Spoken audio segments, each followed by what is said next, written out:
નમસ્તે મિત્રો, સ્વાગત છે આપનું જ્ઞાન ગોષ્ઠી ચેનલમાં।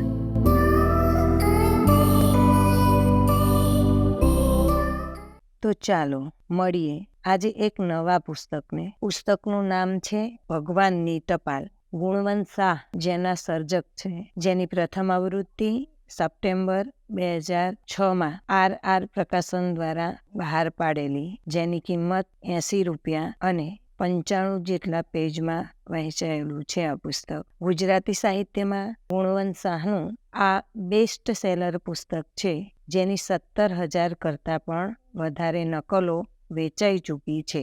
ગુજરાતી સાહિત્ય માટે આ એક ગૌરવ લેવા જેવી વાત પણ કહી શકાય। ભગવાનની ટપાલ એવું શીર્ષક જોતા જ મનમાં ભગવાન દ્વારા લખાયેલી કોઈ ટપાલની વાત સર્જક કરશે અને સામાન્ય ટપાલ જેવા જ શબ્દોની અથવા તો પત્રના માળખાની સામાન્ય સમજ મગજમાં વિકસે એ સ્વાભાવિક છે।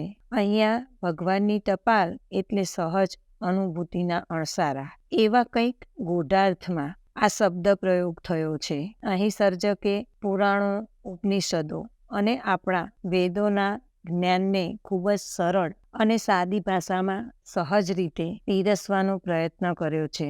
વાચકોને ભગવાનનું સ્વરૂપ એટલું તો વિરાટ છે કે કોઈ પણ ધર્મમાં ન સમાવી શકાય એ વાતની પ્રતિક્રિયા કરવા માટે ધર્મનો અર્થ સમજાવ્યો છે। તેના મતે ભગવાનના ખોળામાં બેસી શકે એવો એકમાત્ર ધર્મ એટલે પ્રેમ ધર્મ। હા મિત્રો, અહીં પ્રેમ ધર્મની વાત કરવામાં આવી છે। પુસ્તકની શરૂઆત જ સર્જકના વિચારોથી થાય છે। તેમના મત પ્રમાણે ભગવાનની ટપાલ સૌને મળે છે। એ ટપાલ આપણને આપણા મહિલા દ્વારા મળતી હોય છે, પરંતુ રાવણ જેવા વ્યક્તિઓ તેની અવગણના કરી અને પોતાનું પતન નોતરે છે। ગાંધી અને ગોડસે બંનેના હૃદયમાં સમાન રામ વસેલા હતા। અહીં સર્જકે નવા યુગમાં સમય પ્રમાણે બદલાતા ધર્મની વાત કરી છે।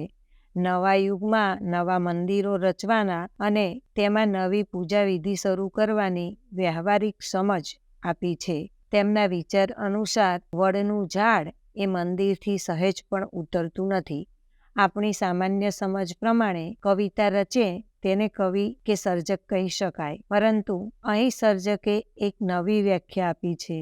બાળપણ વીતી ગયા પછી પણ જેનું વિસ્મય ઓસરતું નથી તે માણસ કવિતા ન લખે છતાં તેને સર્જક ગણવો, કંઈક આવો નવો વિચાર આ પુસ્તકમાં રજૂ થયો છે। જુઓ મિત્રો, અહીં મંદિર અને પૂજાવિધિ તથા ભગવાનની વ્યાખ્યા બદલી દીધી છે। ખેતરમાં ઉગેલા કણસલાને શાલિગ્રામ, તો કોયલના ટહુકાને ગાયત્રી મંત્ર ગણવો અને વળી ખડખડ વહેતા ઝરણાને તીર્થધામ ગણી શકાય, જ્યાં માણસને ભગવાનની ટપાલ મળે છે। એવી કંઈક નવી વાત આ પુસ્તક દ્વારા સર્જકે કરી છે, પરંતુ એમાં પણ તેમણે ભગવાનની ટપાલ મેળવવા માટે બે બાબતો ખૂબ જ જરૂરી છે તેવો આગ્રહ રાખ્યો છે। એક છે મૌન અને બીજું એકાંત, જે આજના જમાનામાં નવા યુગના માનવી માટે ખૂબ જ દુર્લભ બની ગયું છે।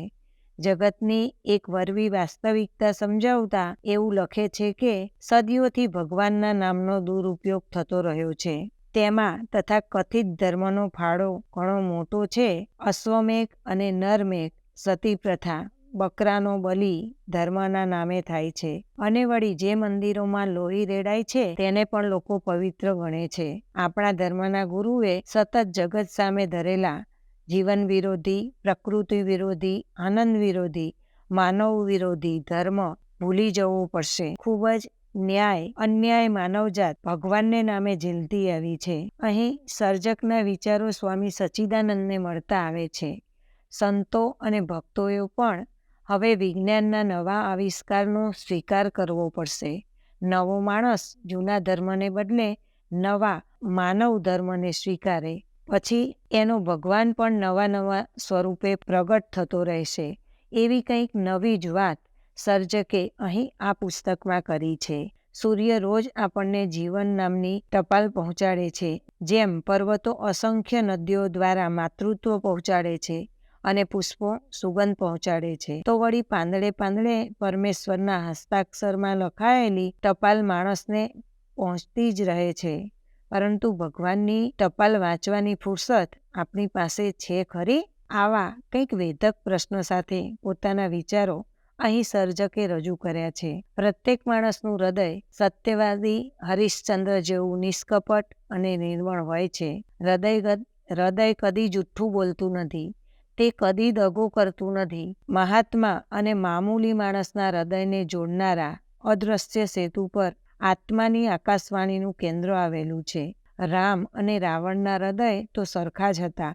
રામ પોતાના હૃદયના ઝીણામાં ઝીણા સ્પષ્ટ અવાજનો આદર કરતા હતા અને રાવણને પણ એવા અવાજોની ભેટ તો મળી હતી, પરંતુ રાવણ પોતાના હૃદયના અવાજનો અનાદર કરતો રહ્યો. બસ આ જ વાતનો ફરક પડી જાય છે અને એ તફાવત કાંઈક જેવો તેવો નથી.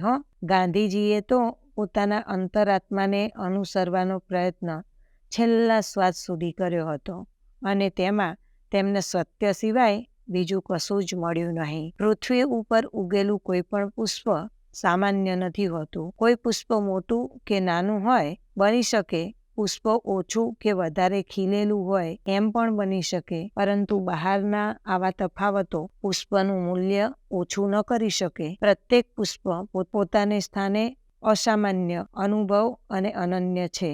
આમ અહીંયા એક ગૂઢાર્થ સાથે આ પુસ્તકનો અંત જો કરીએ તો દરેક વ્યક્તિને અથવા તો પૃથ્વી ઉપર રહેલા દરેક જીવને ભગવાનના આવા સંદેશાઓ મળતા જ રહે છે, પરંતુ એનો આધાર દરેક જીવ ઉપર છે કે એને કેટલા અનુસરે છે. માટે આ પુસ્તક ખૂબ જ ગમ્યું મિત્રો મને, અને દરેક વ્યક્તિએ વાંચવા જેવું છે આ પુસ્તક માત્ર આધ્યાત્મિક જ્ઞાન આપે છે એવું નથી, પરંતુ અહીં કુદરતના નાનામાં નાના સંકેતને સમજવાની વાત કરી છે. તો જરૂર વાંચજો મિત્રો આ પુસ્તક.